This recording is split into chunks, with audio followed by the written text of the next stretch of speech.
Hi, this is Lilia from the Help Yourself podcast, and with me today, all the way streaming in from Malta, well, Gozo actually, I have Luke Cassar, who's the owner of Freediver Malta. Hi, Luke. Thanks so much for coming on. Thank you for having me.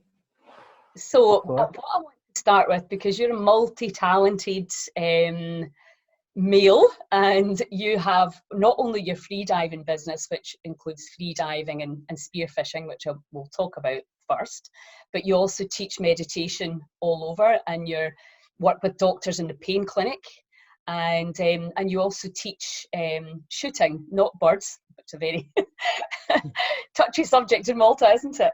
But I think, you know, learning, we have to admit there's an attraction in these sports, and as long as we're not killing things, we can still learn a lot and have fun at the same time without causing any harm. So let's start with freediving, and it's something that I've talked to you about for years. I really, really want to get into, and I'll tell you my experience first before you can explain everything about it to me. But my brother got me to jump in the sea in Scotland, very, very, very cold, and to dive for some clams. And he told me that the water was about 10 foot, which was a complete lie. But because it was crystal clear, I thought, well, I could see them, right? So I started diving down. I thought, I can't get there. But then the sibling rivalry got the better of me. I was like, I'm doing it. And it was so cold. Eventually managed to get down and get them. And I started to experience this beautiful feeling of euphoria. And I realised afterwards, I thought, God, that's maybe what people are getting when they're freediving. So tell us all about freediving and why you would do it, all the benefits.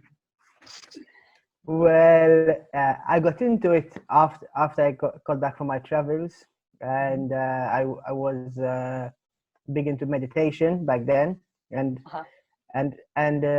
freediving was something that I always wanted to test myself with. I used to do it when I was a kid, of course, being Maltese and spearfishing and all that. And then I think what really moved me when I was a kid was the movie, the Big Blue. You know this movie? Yeah, yes. You know it? Yeah. Yeah. I think the director or the writer, they really managed to capture the spirit of freediving. So there are many aspects to it. There's I would say it's mostly more internal freediving, more like meditation rather than scuba diving, looking for hidden treasure or anything like that. You know, it's more about going deep inside and going inside, right? And learning how to relax and feel safe, and that is something that you can then adapt to ordinary life. And there is also the aspect of being in a different world, which I like very much, because it's like I live in two worlds, you know, actually three worlds I live in. I live in my waking state, my dreaming state, and and when I'm in the water, you know. And so can we just go into a little bit, because one of the first times I met you was it was at the Eco Garden Festival, remember? And you came and did a free diving sort of trial, and I came along, and the first exercise was just to lie face down like the dead man float. And just the psychology, I was like, I know I can hold my breath.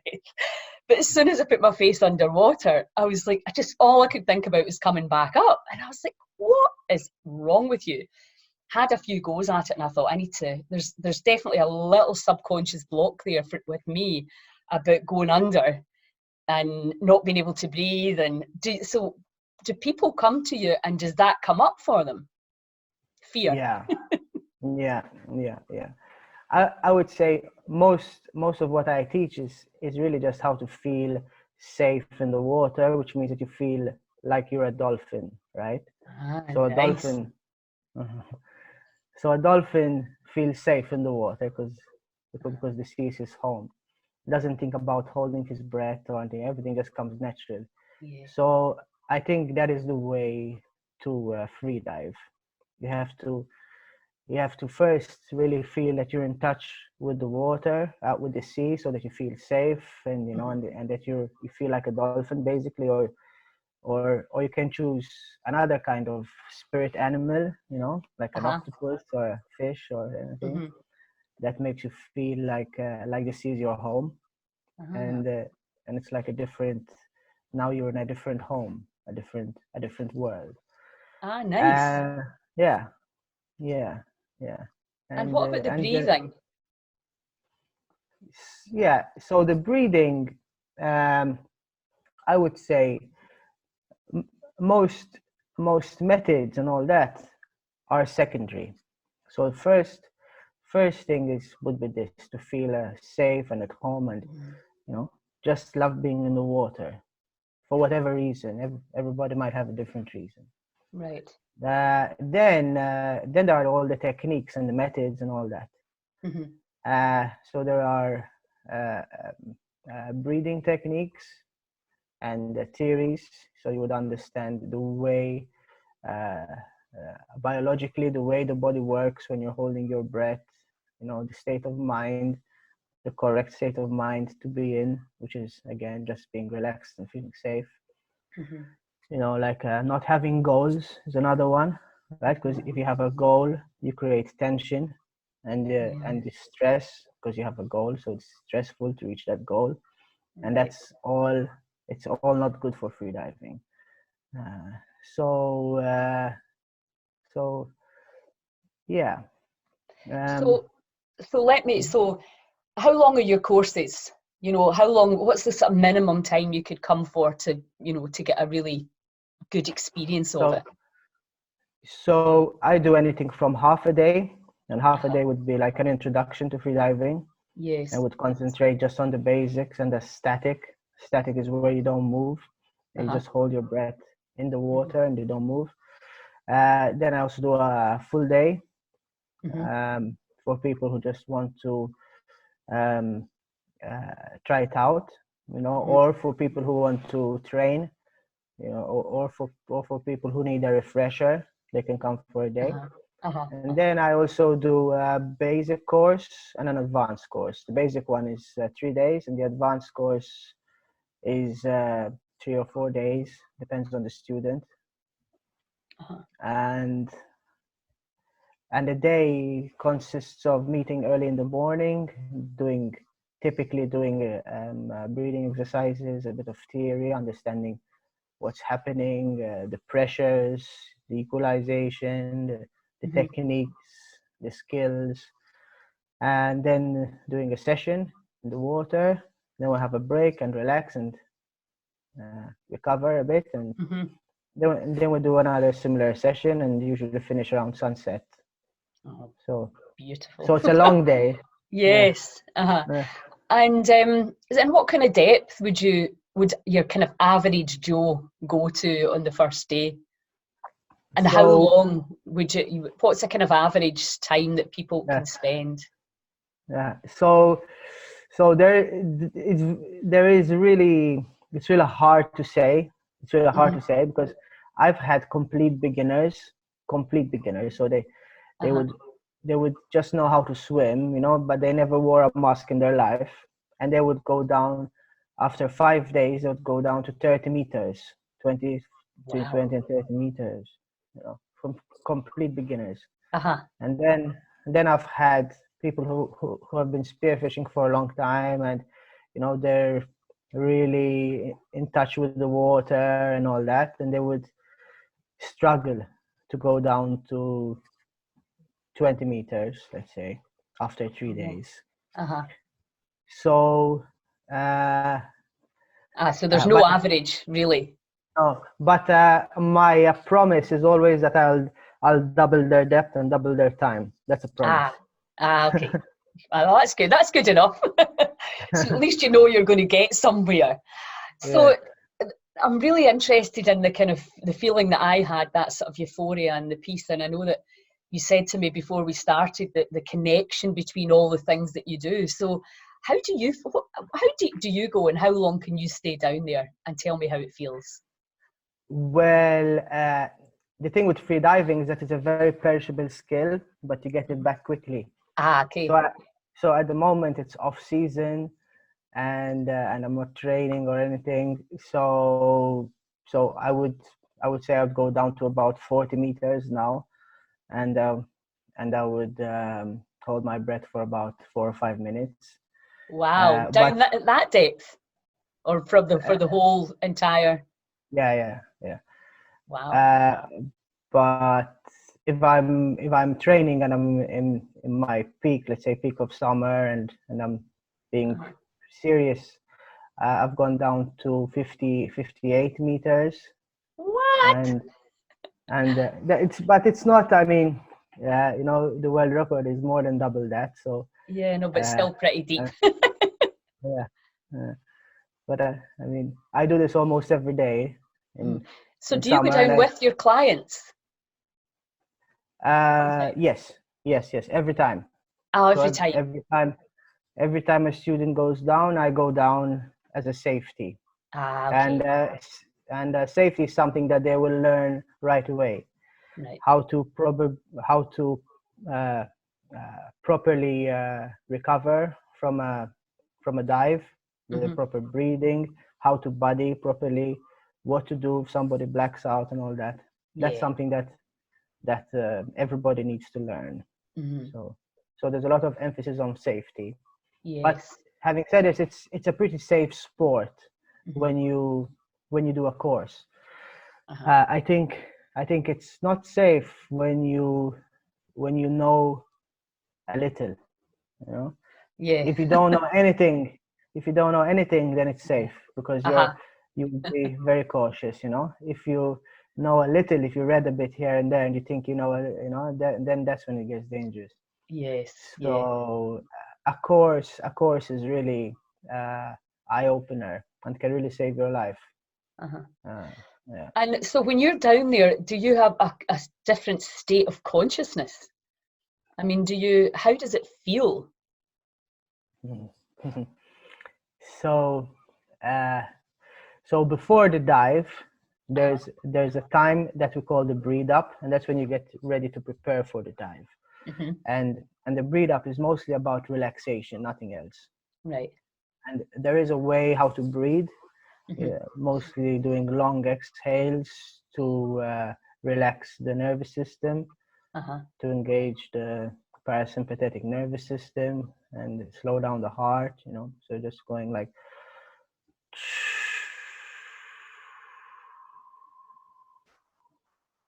so you're really like stopping time, right? You're just taking your time before the dive. And then during the actual dive, it's just no mind. Simple. You know, that's the best way to describe it. It's just totally, you're there, you're experiencing everything, but there's no experience there to say this is right or wrong, positive, negative, all that, you know. And if you feel safe, and then you're not trying to push yourself, you know, so you'll just naturally come back up when you feel like it's time to come back up, you know, because it's dangerous if you set goals in your head and you say, I want to go down to 30 meters, you know, then you can't relax and you're going to be struggling on the way down, panicking on the way up, you know. And that's not the way I teach, because my I'm not teaching people how to become champions, you know, or anything like that in the sport. Yes. To me, it's freediving is something else, and yeah. So my best dives were always the dives where I tried least. Yes. Well, that's everything I teach, is when you stop trying and the cells can be in that expanded state and you're in tune and you can hear, and the intelligence can take over rather than our minds trying to Right. Exactly. Yeah. So exactly. and how would you say, I mean, I'm really interested in all of these different things that we can participate in and how it can help in terms of rehabilitation, and how it can help our kind of spiritual growth. How has that kind of spilled into your private life, your personal life? What are the benefits that you've got from it? And could you see it as a therapeutic tool for people that are need an outlet, you know, something new to learn? Mm-hmm. So, so let me start by saying this. So, I think meditation is, if I'm not mistaken, the word comes from, the root word is medication, right? Mm-hmm. So meditation and medication are kind of the same thing. Uh-huh. And so when we are meditating, we are essentially medicating ourselves, right? So freediving is a form of is a very powerful way how to meditate, because you cannot trick yourself in freediving. You know, you cannot pretend that you're relaxed. You know, like in meditation, it's easy to pretend that you're relaxed. You just close your eyes, you know, relax your muscles, and say, I'm relaxed. You know, but in freediving, you can't fake it. Ain't Right? no lying. Exactly. So sometimes I would go down for free diving or spearfishing, and I would realize that I'm not performing as I normally do or as well, and I would realize that there's some stress or something in my body, right? That I have to just let go and just have to, you know, be more, you know, and then I'd get it quickly, because it's a very responsive, you know. Yes. It's like an indicator, tells you exactly how you really are, not how you think you are.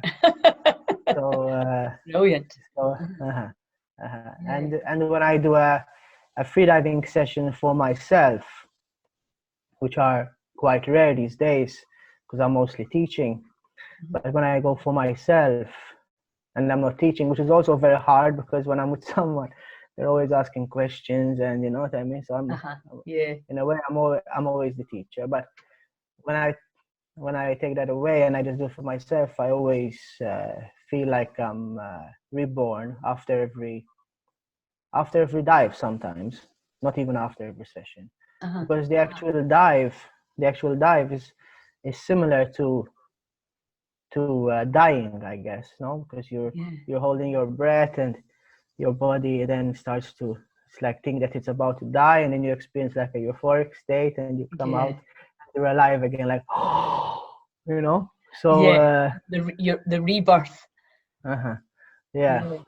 So there's that element as well in it. I think it can be very, very therapeutic for everyone, you know, everyone. Yes. And there's also there are also some theories and suggestions, like the mammalian dive reflex, which tells us that, which is kind of proves that our body is not designed, but it's like we have this reflex action that happens when we're in the water. So our heartbeat slows down when we're in the water, you know, especially when water touches our face. When we hold our breath and we stay relaxed, we start to conserve oxygen and all this. When we go down deep, our body adapts for the pressures of the depth, you know, and this all happens as a reflex. So that kind of tells me that we're meant to be doing this in a way, you know, because we have this reflex for it. Absolutely. And given that we are primarily water, I'm just thinking, I always think of everything from the cellular level. I mean, it's a massive tool for letting go. As you said, you can't kid on you're not stressed, because if you go down there and you're stressed, you're going to feel it a million times worse. So you're kind of almost like equalizing, aren't you? And it's a bit like what Wim Hof does with his retentions, but take that to the nth degree, because you know, you can't just breathe in when you feel like it. You're in the retention. The body starts to give you the chemistry because it's doing a brilliant survival thing that it will just automatically do when you make the right internal and external environment. So it's genius. The body is so genius. I keep trying to tell people that. So you're just using it as another way, another fun way. And I mean, I love you. I'm like you. I just love being in the sea. Even talking to you, I can just see down at Juera. I'm just like, the sun in my skin, the colour of that Mediterranean water, just therapeutic straight away. Right, so let's go into the meditation that you teach for pain, because I think a lot of people are living, before I managed to heal my own arthritis, I started having daily chronic pain, and I was like, what? It never occurred to me that could happen in my body. But I got to that dodgy age, inflammation came in, which is quite common, and I realise. But so what are you doing with the meditation that would be different? Have you got any tips for people in terms of pain management? Yeah. So I think the deeper we go into meditation, the more we can manage anything. It doesn't have pain or whatever it is, because we're going deeper into ourself, right? And we are and in order to do that, we are removing, or not removing, but we are aware of all the rubbish that is making us unhappy and all that. So like our likes and dislikes and this, and like, so a lot of well, I would say stress is very useful, right? In short doses, it's like a survival mechanism. But then when it becomes every day, then it means that we're doing something wrong. So and it's usually just it's always the case. It's just that we have these preferences, like likes and dislikes. Like, I like to feel like this, I don't like to feel like that, and this causes a continuous, never-ending cycle of trying always to fight with yourself to control these feelings and the thoughts, and meditation is the other side, right? It's the opposite of all that, where you just be, instead of always trying to be a better person, always trying to make things go your way, trying to control this and that. So although the pain itself might not change, but definitely the perspective, the outlook, and all that would change, and be and the idea is to embrace whatever you're going through, right?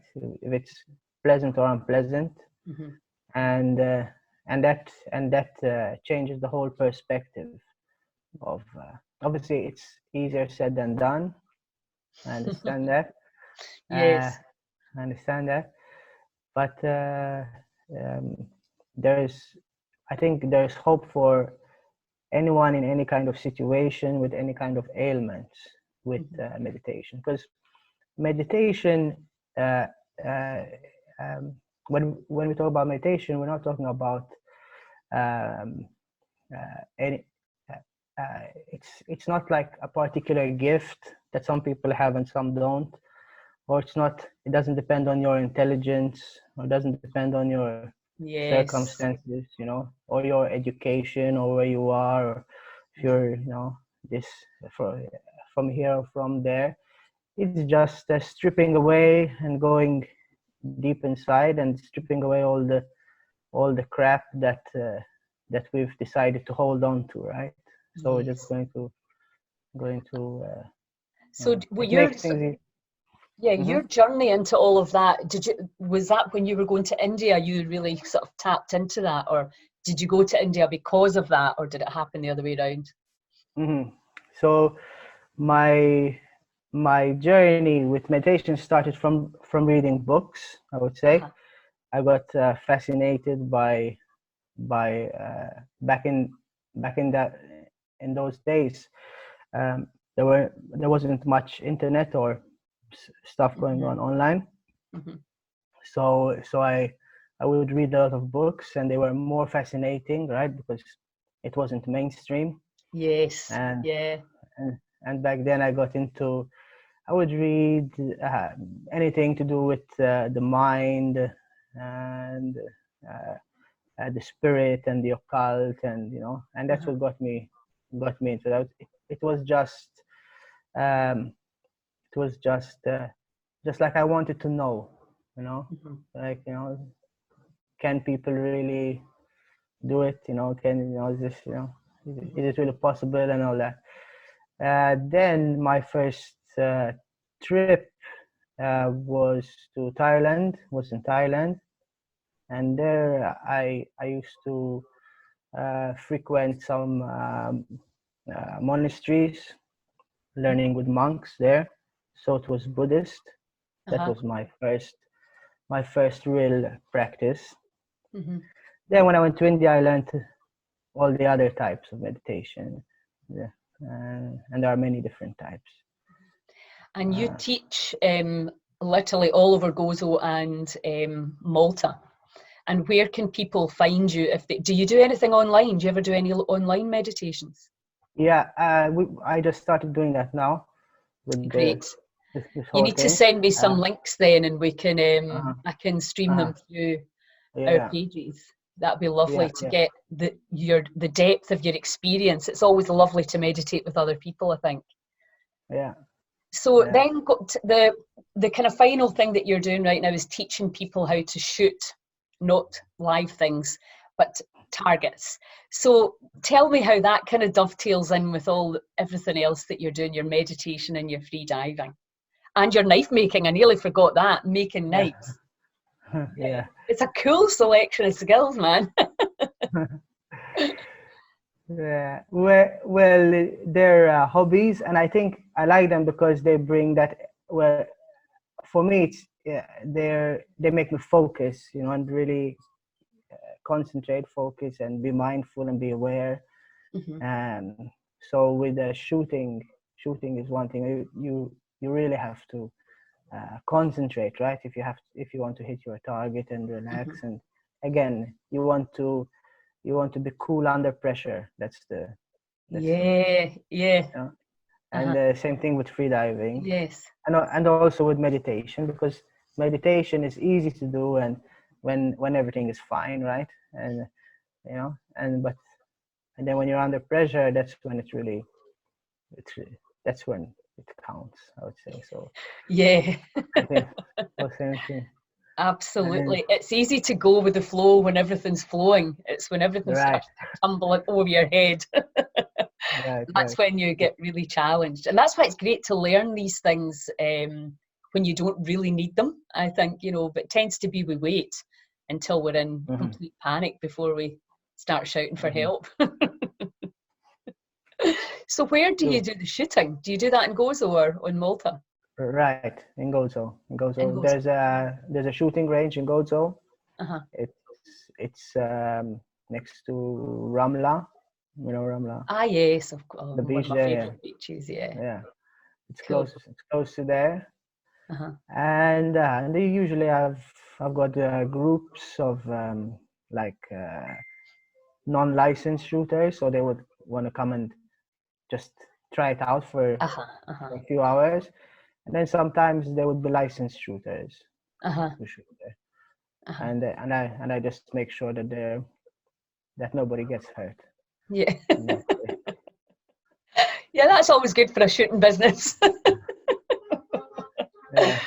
Well, listen, that is fantastic. And we'll put the links to your website. And if you can Uh, send me, keep me uh, in touch with uh, anything that you're doing yeah. live or I recorded don't. I, online. uh, I don't use my websites much. Do you use your Facebook But page? yeah, Facebook page. I've got 3 groups with the Uh-huh. meditation, because I like to keep the meditation very personal. Right. So Uh-huh. so so yeah. So I've got 3 groups. One is Mhm. with the pain clinic. One is with the it's called Pure Meditation, and Ah, the other yes. one and the other one is in Gozo Right. Meditation. Okay. And Freediver Malta is my page on Facebook. I Mhm. also have a website, but I don't use it. and the shooting is shooting in Malta, it's called. Right, okay.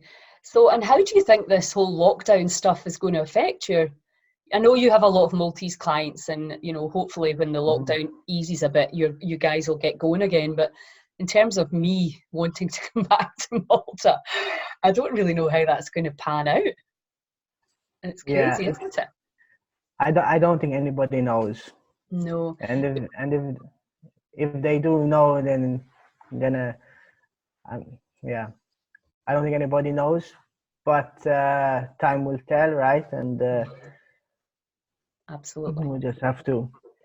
Yeah, we just have to get happy with the unknown, as Joe Dispenza says. We just have to go with it and roll with it. We have no option. Right. What are you doing in these times? Well, I've started this movement, Heal Scotland, so we're looking at creating, like, I've got an app, so just educating people on all this kind of stuff that they can do to help themselves.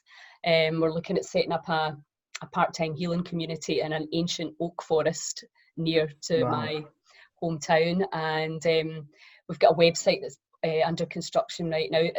We want to create a groundswell of people that understand that we need to participate in this, in our health and in, you know, the future of our culture and our countries, and then we want to inspire and educate and all this stuff that, you know, that from people like yourself, that things that you can do that are fun, and then create support networks and places that people can come and learn how to understand how powerful they actually truly are. So that's the Heal Scotland mission. So thank you so much for coming on, and hopefully I'm going to see you in the summer at some point. But we'll just keep in touch, and thanks so much for your time. It's lovely to see you, and have fun with your son this afternoon. Will do. Thank you. Ciao, ciao.